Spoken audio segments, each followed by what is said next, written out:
Hello everybody, it's Friday, so that means it's online assembly day. So please do join us. Click on the link above me in the Facebook post to see today's assembly. I'm talking all about our fantastic art and design day today. So the children are all getting involved in art and design activities provided by the teachers at KTJ Primary. There's also art and design activities going on at the 3 o'clock club today. In assembly, we also have our stars of the week.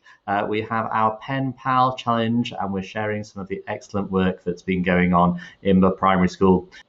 Children, I hope you've enjoyed your art and design day today. It's our first online theme day, so please do share some of your work with us. We'd love to see what you've been doing today, pictures of all of those fantastic pieces of art and design work that you've been doing.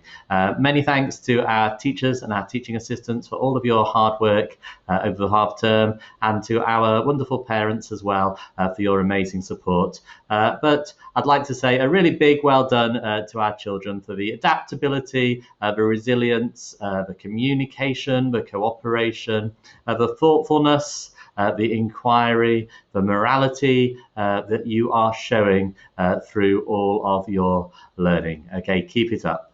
So you can find out more about all the great learning in our online assembly today. We wish everyone a lovely holiday. Selamat Hari Raya. Have a great break, and we'll see you after the half-term holidays. Okay, take care, everyone. Bye now.